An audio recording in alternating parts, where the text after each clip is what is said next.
በመቀለ የተከሰቱ አበይት ክንውኖችን በህወሓት ውስጥ ባሉ ሁለት ተፎካካሪ አንጃዎች መካከል የተፈጠረውን ጥልቅ የፖለቲካው ቀውስና የስልጣን ሽኩቻ በግልጽ የሚያሳዩ ናቸው። በዶክተር ደብረጽዮን ገብረ ሚካኤል የሚመራው አንጃ የሚደግፉ የትግራይ ኃይሎች የመቀሌ ኤፍኤም 104.4 ሬዲዮ ጣቢያ እንዲሁም የከተማውን ከንቲባ ጽሕፈት ቤት በኃይል ተቆጣጥረዋል።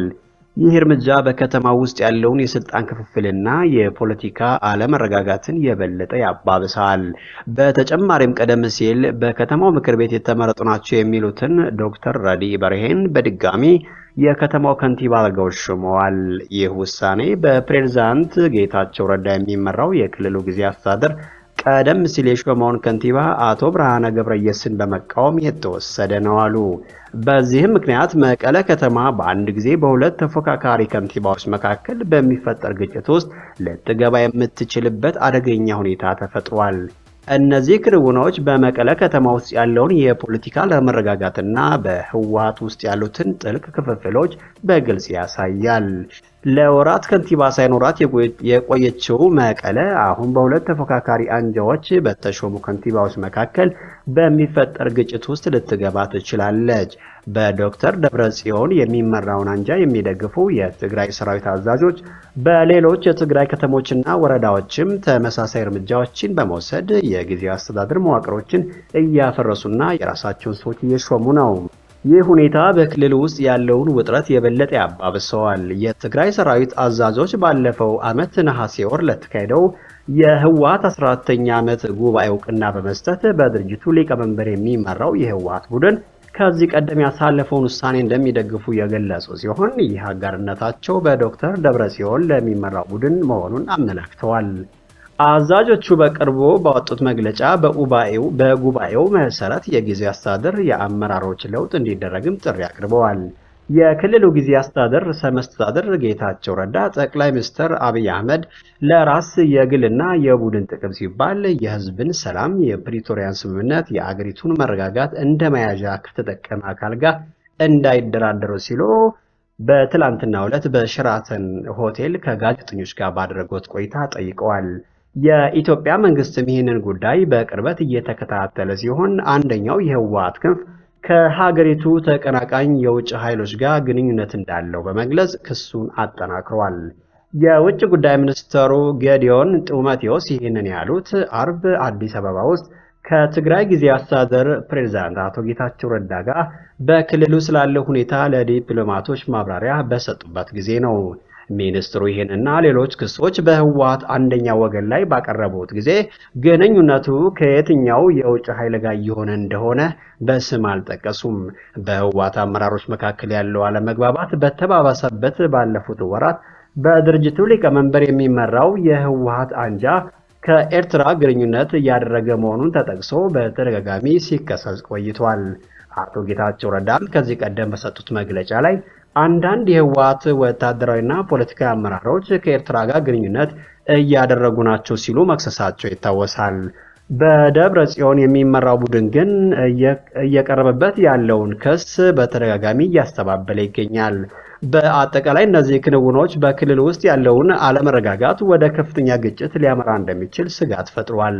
የትግራይ ሰላምና ደህንነት ቢሮ በበኩሉ በራሳችን ጥቅም ሊፈቱ የሚችሉ የውስጥና የፖለቲካ ችግሮችን ለመፍታት ሶስተኛ ወገን መጋበዝ አሳፋሪ ነው በማለት በፌስቡክ ገጻቸው አስፍሯል። በሁለቱ አንጃዎች መካከል ያለው ውጥረት እየጨመረ በሄደ ቁጥር የትግራይ ህዝብ ደህንነትና መረጋጋት ስጋት ላይ ወድቋል። የፕሪቶሪያውን ስምምነት ተከትለው የጊዜያዊ አስተዳደሩን መሪነት የተረከቡት አቶ ጌታቸው ረዳ አብዛኛውን የወረዳና የከተማ ምክር ቤቶችን እንዲሁም የዞን አመራሮች በማንሳት በራሳቸው ሾመዋል። ከዚህ ቀደም የነበሩ ከተሞችና የዞን አመራሮች ከመንግስት ስራ በበለጠ የፓርቲውን ተግባራት አስቀድመዋል በማለት በአዳዲስ አመራሮች መካተታቸውም ይታወሳል። የፌዴራል መንግስት ሁኔታውን በጥንቃቄ የተመለከተ መሆኑንም ተናግረዋል።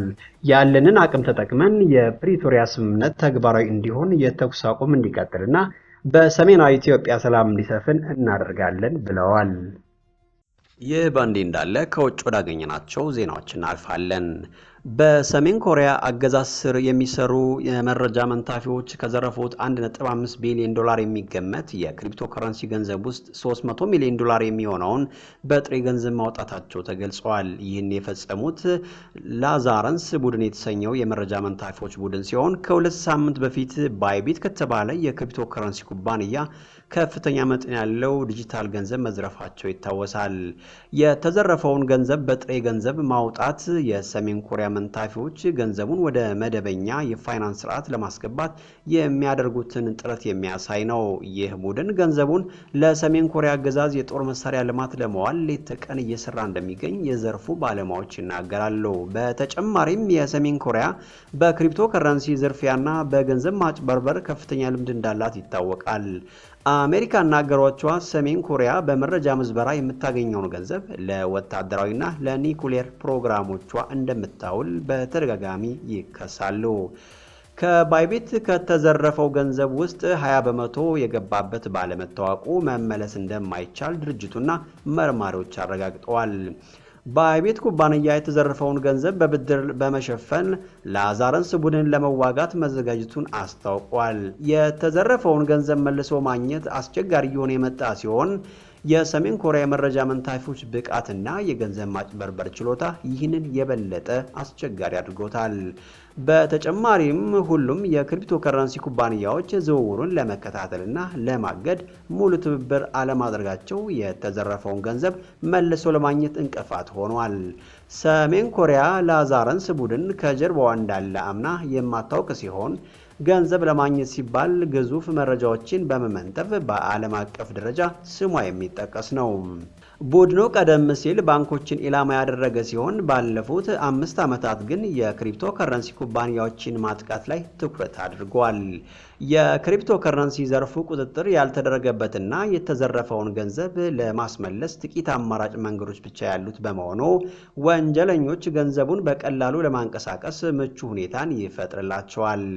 በቅርብ ጊዜ ከሰሜን ኮሪያ ጋር የተያዙ 4 የመረጃ መንታፊነት ክስተቶች የተከሰቱ ሲሆን በ2023 ብቻ 100 ሚሊዮን ዶላር የሚጠጋ ክሪፕቶ ከረንሲ ተዘርፏል። አሜሪካ በ2020 የላዛረንስ ቡድን አባላትን በአስቸኳይ ከሚፈለጉ ወንጀለኞች ዝርዝር ውስጥ አስገብታለች። ነገር ግን እነዚህ ግለሰቦች ሰሜን ኮሪያን ለቀው ካልወጡ በስተቀር በቁጥጥር ስር የማዋላቸው ዕድል በጣም ዝቅተኛ ነው። ዘገባው የቢቢሲ ነው። ይህ በእንዲህ እንዳለ የማርች 23 ንቅናቄ በዲሞክራቲክ ሪፐብሊክ ኮንጎ በ2012 ብቅ ያለ አማጺ ቡድን ነው። ቡድኑ በዋናነት የቀድሞ የመከላከያ ኮንግረስ ሲኤንዲፒ አባላትን ያቀፈ የአማጺ ቡድን እንደ አውሮፓውያን አቆጣጠር በ2009 የተደረገውን የሰላም ስምምነት ተከትሎ ወደ ኮንጎ ጦር ሰራዊት የተዋሃደ ነው።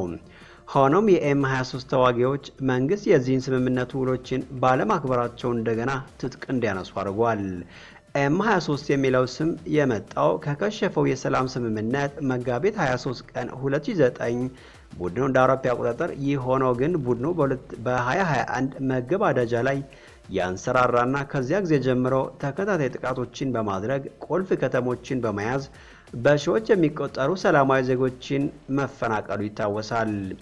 ዓለም አቀፍ ተሳትፎና ክሶች የኤም23 እንደገና ማገርሸት በተለይ በሩዋንዳና የውጭ ተሳትፎ ክስ እንዲመሰረት አድርገዋል። የኮንጎ መንግስትና የተባበሩት መንግስታት ድርጅት ሩዋንዳ ለኤም23 ወታደራዊና ሎጂስቲክስ ድጋፍ ትሰጣለች ሲሉ ሩዋንዳ ደጋግማ ስታስተባብል ቆይታለች። ይህንን የሁለቱን ሀገራት ግንኙነት የበለጠ እያሻከረና በአካባቢው ያለውን ውጥረት ለማርገብ ዓለም አቀፍ ሽምግልና እንዲደረግ ጥሪ አቅርበዋል።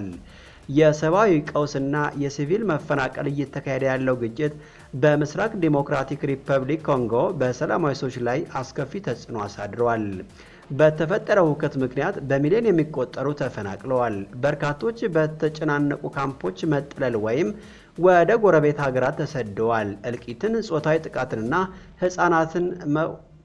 ህፃናትን መቅበር ጨምሮ የሰብአዊ መብት ረገጣ ሪፖርቶች በሰብአዊ ድርጅቶችና በዓለም አቀፉ ማህበረሰብ ዘንድ ከፍተኛ ውግዘትን ፈጥሯል። የሰላምና ድርድር ጥረቶች እየተወሳሰቡ ለመጣው ብጥብጥ ምላሽ የተለያዩ ሀገራዊና አህጉራዊ ዓለም አቀፍ ተዋናኞች ለማስታረቅ ሞክረዋል። አንጎላ በቅርቡ በኮንጎ መንግስትና በኤም23 መሪዎች መካከል ቀጥተኛ ድርድርን ለማመቻቸት ገባች። በሩዋንዳ የሚካሄደው ድርድር ጦሩን ለማስቆምና በቀጠናው ዘላቂ ሰላም ማዕቀፍ ለመፍጠር ያለመ ነው።